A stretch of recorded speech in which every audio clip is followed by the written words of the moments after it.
హైవ్యూర్స్ అది వ్యాపారం. ఆ వ్యాపారం కూడా ఏ రకంగా పెట్టేది రూపాయి అనుకోండి, వస్తే 10 రూపాయలు వచ్చేది లేదా పోతుంది. కానీ ఆ వ్యాపారంలో ఉన్నోళ్ళకి వచ్చే పేరుండిద్దే మామూలుగా ఉండదు. ఆ పేరు, ఆ వ్యాపారం పేరే సినిమా. చాలా ప్రాక్టికల్గా మాట్లాడుతున్నా. జగన్మోహన్ రెడ్డి అధికారంలో ఉన్నప్పుడు కూడా పవన్ కళ్యాణ్ మాట్లాడినా, చిరంజీవి మాట్లాడినా, వేరే ఎవరు మాట్లాడినా జగన్మోహన్ రెడ్డితో ఏమైనా మాట్లాడారు? అఫ్కోర్స్ బయట మాట్లాడి ఏమైనా మాట్లాడారు? సినిమా పరిశ్రమ అసలు వాల్యూ ఎంత? సంవత్సరం మొత్తం మీద కొట్టుకుంటే 5,000 కోట్లు, హార్డ్లీ 10,000 కోట్ల లోపు అంతే. మీరు ఒక డిపార్ట్మెంట్కి అసైన్ చేసే డబ్బులు అంతవి. అట్లాంటిది సినిమా పరిశ్రమ మొత్తం మీద ఇదే ప్రజలంతా ఆధారపడి ఉన్నారన్నట్టు, ఆ ప్రజల మీద భారం మోపకూడదన్నట్టు టికెట్ రేట్లు తగ్గటం ఏంటి? అండ్ సినిమా హీరోలు హీరోయిన్లు వచ్చేసి ఈ డబ్బులతో ఇక జల్సాలు చేస్తున్నారు, ఈ డబ్బులతో అసలు స్వర్గలోకాల్లో తేలాడుతున్నారు అన్నట్టు మా రెమ్యునరేషన్ తగ్గించుకోవడం మీరు చెప్పడం ఏంటి? ఓ సినిమా హిట్ అయింది, నెక్స్ట్ సినిమా వచ్చేది. అదే ఓ సినిమా ఫ్లాప్ అయితే నెక్స్ట్ సినిమా ఉండదు. ఎవరో ఒకళ్ళిద్దరికి వస్తాయి. ఎంతమంది అర్ధాంతరంగా కనుమరుగైనటువంటి వాళ్ళు ఉన్నారు ఇండస్ట్రీలో? ఇదే విషయం హైలైట్ చేశారు. సందర్భం వచ్చిన ప్రతిసారి కూడా సినీ పరిశ్రమకు అండగా ఉన్నటువంటి వాడు, ముందుండి నిలబడిన వాడు పవన్ కళ్యాణ్. ఇప్పుడు ఆ పవన్ కళ్యాణ్ సినిమా రేపు జూన్ 12 హరిహర వీరమల్లు, ఏం రత్నవాళ్ళు ఎప్పటి నుంచో సినిమా పెండింగ్. సినిమా ఇప్పుడు రాబోతుంటే నిన్న ఈ ఎగ్జిబిటర్లు ఉండి నిర్మాతలతో ఇది ఇష్యూస్ అని చెప్పేసి థియేటర్లు మొత్తం మూసేస్తామని గోల. దెన్ నేను ఇమీడియట్గా సినిమాటోగ్రఫీ మంత్రి కందులు దుర్గేష్ వచ్చేసి మాట్లాడి అసలు ఏం నడుస్తుంది ఏంటి అని క్రాస్ చెక్ చేసి తెలిసింది ఏంటి? కేవలం 4 పెద్దల చేతుల్లో సినీ పరిశ్రమ మొత్తం ఉంది, సినిమా థియేటర్లు మొత్తం ఉన్నాయి. దానివల్ల వాళ్ళు ఆడింది ఆట, పాడింది పాట. ఆ 4 ఎవరో ఏంటన్నప్పుడు సురేష్ బాబు అని, దిల్ రాజు అని, అల్లు అరవింద్ అని, ఈ మైత్రి మూవీస్ అని చెప్పేసి అంటారు. నిజమే తప్పదంతా వాళ్ళకి తెలియదు, మనకు తెలియదు. మేబీ మీకు తెలిస్తే కింద కామెంట్లో తెలియచేయండి. ఇప్పుడు నేను చెప్పేది ఏంటి? పవన్ కళ్యాణ్ సినిమా రాబోతుంటే థియేటర్లు మూసేస్తా ఉన్నటువంటి అసలు మీరు గతంలో కూడా అబ్జర్వ్ చేయండి.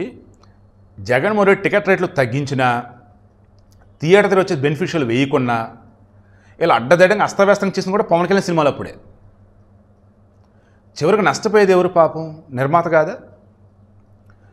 ఇప్పుడు పవన్ కళ్యాణ్ వచ్చేసి ఏమన్నాడంటే, మీరు కూటమి ప్రభుత్వం వచ్చిన తర్వాత 1 year అవుతుంది కదా, సినిమా పెద్దలంతా కూడా కలగలిసి వచ్చి మీకు ప్రపోజల్స్ అన్నీ కూడా ఎక్స్ప్లెయిన్ చేయండి, ఒక కాంప్రహెన్సివ్ పాలసీ టైప్ ఒకటి తీసుకుందాం, అవేళ ముందుకెళ్దాం అని చెప్పేసి మేము చెప్తే, ఇంతవరకు ఒక టీం లాగా వచ్చి మాట్లాడకపోగా మా సినిమా రిలీజ్ అవుతుంది, టికెట్ రేట్లు పెంచండి, అలా ఇండివిజువల్గా వస్తున్నారు. చాలు, ఇక చాలు, ఆపేద్దాం. ఇక మీదట ఇండివిజువల్గా ఎవరు రావద్దు. 24 క్రాఫ్ట్స్ ఉంటాయి కదా, ఆ ప్రతినిధులు ఉంటారు ఒక్కొక్క దానికి సంబంధించి. నిర్మాతల సంఘం రండి, దర్శకుల సంఘం రండి, cinema movie artist association actors సంస్థ వాళ్ళు రండి, తర్వాత సినిమాటోగ్రఫీ కెమెరా సంస్థ వాళ్ళు రండి, ఇలా జూనియర్ యాక్టర్ రండి, ఇలా ఒక సంఘానికి సంబంధించిన వాళ్ళు రావాలా. ఇండివిజువల్కి వస్తే ఊరుకునేది లేదని చెప్పాడు. తర్వాత ఈరోజు అసలు థియేటర్లు మూసేయాల్సిన అవసరం ఏమొచ్చింది? మూసేస్తాను ఎందుకు అన్నారు? అప్పుడు తెలిసింది ఏంటంటే, చాలా వరకు థియేటర్లు వేరేకి లీజ్కి ఇచ్చున్నారు. ఓనర్లు ఎవరైతే ఓనర్ల దగ్గర లేవు, లీజ్కి ఇచ్చారు. అయితే లీజ్కి ఇచ్చారు, ఓకే. లీజుకు తీసుకున్న వాళ్ళు మీకు బొమ్మ వేసేందుకు డబ్బులు ఇస్తున్నారా? మరి బయట ఫుడ్డు, క్యాంటీన్లు ఇవన్నీ మరి ఏంటి? సైకిల్ స్టాండ్లు ఇవన్నీ మరి డబ్బుల సంగతి ఏంటి? ఇక్కడ ఒక సినిమా థియేటర్లో ఏ వ్యాపారాలు నడుస్తాయి? టికెట్లు కొన్నది ఒక్కటే కాదండి. ఆ తర్వాత బయట పార్కింగ్ ఫీజులు, క్యాంటీన్ ఫీజులు, వాటర్ బాటిళ్ళు, అబ్బాయి చుట్టుపక్కల మళ్ళీ బోల్డెన్ వ్యాపారాలు కదా. సో వీటన్నింటిలో గవర్నమెంట్కి ట్యాక్స్లన్నీ కడుతున్నారు. ఎంఆర్పీలకు అమ్ముతున్నారా లేదా? లోపల నీట్నెస్ ఉందా లేదా? తనిఖీలు చేస్తాం ఇక్కడి నుంచి. ఇది ఒక్కటి చాలు. ఇంకా ఏ బడా ప్రొడ్యూసర్లు అయితే థియేటర్ వాళ్ళ చేతిలో పెట్టుకుని ఈరోజు ఆడిస్తూ ఉన్నారో, ఇప్పుడు వాళ్ళంతా అయిపోయింది వాళ్ళ పని. ఎందుకు? మీరు ఏ థియేటర్కి వెళ్ళండి, ఏడో చోట కంపే, లేదన్నప్పుడు ఏదో రూల్స్ వైలేషన్ చేసే విధంగా ఉంటుంది. వాటర్ బాటిల్ 70 రూపాయలు ఏంటండి అసలు? 20 రూపాయలు వాటర్ బాటిల్. ఆ పాప్కార్న్ బయట 2 రూపాయలు దొరికే పాప్కార్న్ వచ్చేసి ఆడ వచ్చేసి 100 రూపాయలా? అండ్ మల్టీప్లెక్స్లో వచ్చేసి ఏపీలు ఎన్ని ఉన్నాయి, తర్వాత వచ్చేసి ఏపీలో వచ్చేసి నార్మల్ థియేటర్లు ఎన్ని ఉన్నాయి, సింగిల్ స్క్రీన్లు. ఇందులో సింగిల్ స్క్రీన్లో టికెట్ రేట్ ఎంత, రోజుకి ఎన్ని టికెట్లు తిరుగుతున్నాయి, దాని సమయం ట్యాక్స్ ఎంత కడుతున్నారు, మల్టీప్లెక్స్లో రేట్ ఎంత ఉంది, గవర్నమెంట్ ట్యాక్స్ ఎంత కడుతున్నారు, మల్టీప్లెక్స్లో వచ్చేసి ఆ గేమింగ్ జోన్లు అని అవన్నీ వాటికి ట్యాక్స్ కడుతున్నారా లేదా, ఇలా చెప్పుకుంటూ పోతే ఇక నుంచి ప్రతిదీ లెక్క ప్రకారం ఉంటుంది, అకౌంటబిలిటీ ఉండాలి. అండ్ ప్రొడ్యూసర్లు, డిస్ట్రిబ్యూటర్లు, ఎగ్జిబిటర్లు కూర్చొని మాట్లాడుకోండి, ఇక్కడి నుంచి ఒక పద్ధతి ప్రకారం పోవాలి, రండి వచ్చి మాట్లాడుకోండి అని చెప్పేసి గతంలో ఆల్రెడీ సురేష్ బాబు, దిల్ రాజు, అల్లు అరవింద్, ఎర్లగడ్డ సుప్రియ, ఇక మరికొంతమంది ఎవరైతే ఎర్నేని నవీన, సమీర మైత్రి మూసలు వీళ్ళందరూ కూడా నేను మాట్లాడాను. అందరూ కలిసి రండి మాట్లాడుకుందని చెప్తే ఇంతవరకు రాలేదు, ఇక్కడి నుంచి అలా కాదు అందరూ కలిసి వస్తేనే ఏదైనా అన్నాడు.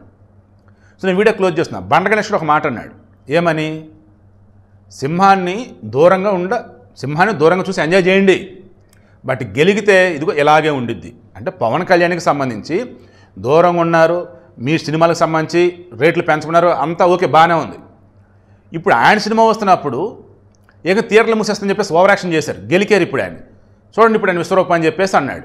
అదే ఇప్పుడు నేను కూడా చెప్పాను. తర్వాత పొట్టోడిని పొడుగుడు కొడితే పొడుగుని పోషమ్మ కొట్టింది అన్నట్టు చిన్న చిత్తగా నిర్మాతల పాపం ఎవరైతే ఉన్నారో వాళ్ళు సరిగ్గా థియేటర్లు దొరక్క ఎంతమంది అండి పాపం రోడ్డుని పడింది, ఎంతమంది అండి ఓటీటీ రాకముందు లాసులు పాలైంది.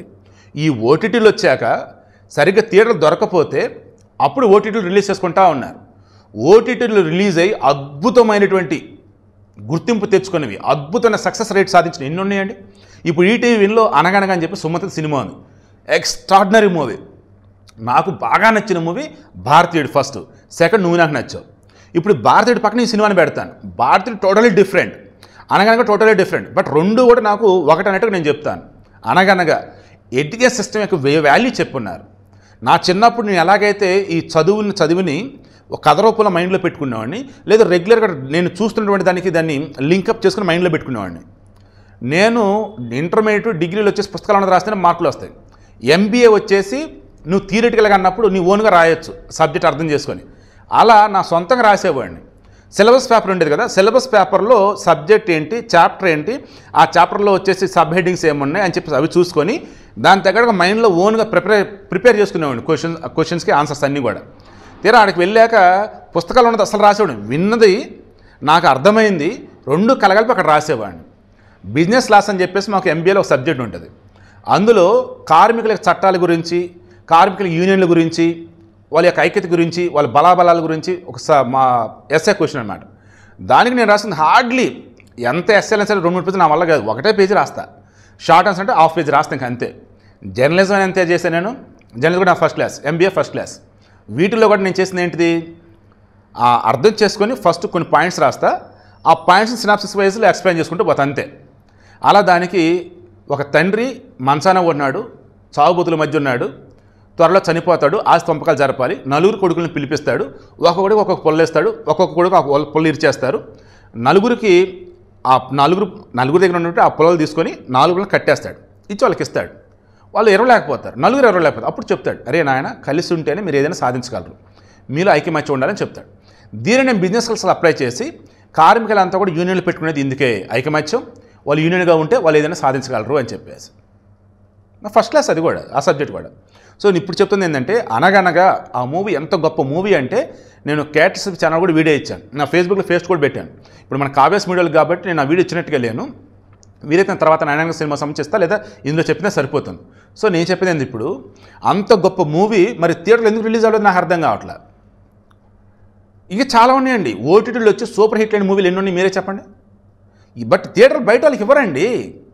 ఇదిగో పలానప్పుడు సినిమా రిలీజ్ చేద్దంటే మా హీరోది ఉంది, పలానా ప్రొడ్యూసర్ సినిమా, థియేటర్ మొత్తం ఆయన బ్లాక్. ఏంటి అసలు అదే ఈరోజు సినిమా లెక్కల మొత్తం తేల్చబోతున్నాడు పవన్ కళ్యాణ్. అయితే పవన్ కళ్యాణ్ విశ్వరూపం అయితే నుంచి ఉండబోతుంది. ఒకప్పుడు దాసరి నారాయణ ఉన్నప్పుడు సినిమా ఇండస్ట్రీ పెద్దగా ఉంటూ చిన్న సినిమాలకి అండగా ఉండేవాడు అని అంటారు.